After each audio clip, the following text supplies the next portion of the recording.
The Israeli settlement of Shiloh is perched in the highlands of the occupied West Bank. Jewish settlements such as Shiloh have recently seen rapid expansion onto land claimed by Palestinians.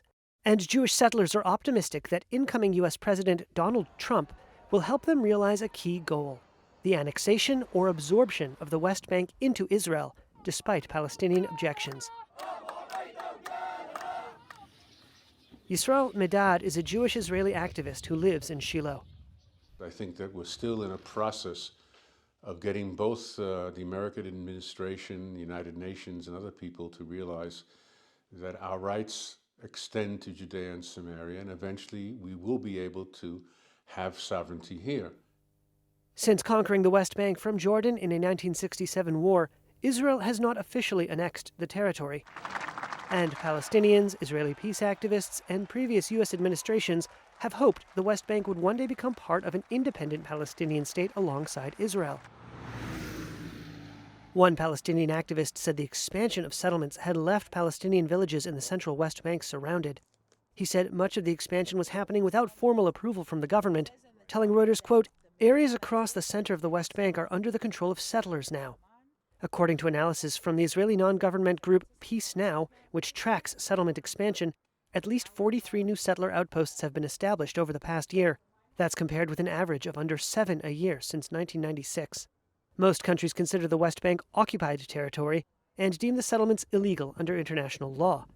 That position was upheld by the UN's top court in July. At the same time, violence by Jewish settlers against Palestinians in the West Bank has escalated, drawing international condemnation and U.S. and European sanctions. It is difficult to see how the next Trump administration could balance Israel absorbing the West Bank with preserving Palestinian dreams of statehood. One of the diplomatic achievements of Trump's first term in office is what are called the Abraham Accords, a deal that normalized relations between Israel and 4 Arab nations. And Trump may likely want to expand the accords to include Saudi Arabia. But Riyadh rejects Israeli claims to sovereignty in the West Bank. Former U.S. Mideast envoy Dennis Ross told Reuters, quote, "There is no way the Saudis will think seriously about joining if Israel formally absorbs the West Bank." I recognize Judea and Samaria as part of Israel. But many figures in the incoming Trump administration, particularly those on the American Christian right, are explicitly sympathetic to Israel's settler movement. They include Christian evangelical Mike Huckabee, who Trump named as his next ambassador to Israel.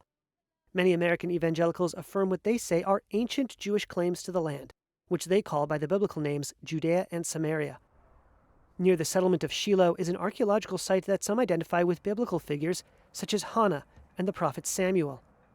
Huckabee, as well as Trump's nominee for Defense Secretary Pete Hegseth, have visited the site. Huckabee did not immediately respond to a request for comment. Many of the people in the new administration have been here to Shiloh with us, have prayed with us, have toured with us, have come because they understand the biblical significance and how important this is to Israel. Eliana Passington lives in the nearby settlement of Eli and serves on the regional council. And I think that the new administration understands and appreciates the right we have as Jews to the biblical heartland. In his first term, Trump moved the U.S. Embassy in Israel to Jerusalem. He also ended Washington's long-held position that settlements are illegal.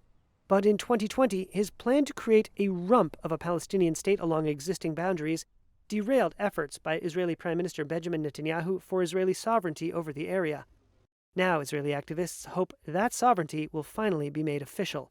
Our hope is that we will take a decision together. Israel Gantz is the head of the Yesha Council, an umbrella group of Israeli settlements in the occupied territories. I understand that the responsibility on the Israeli government, but I hope that Trump administration will let them take the decisions that will be good for the state of Israel, and I will say for the Middle East.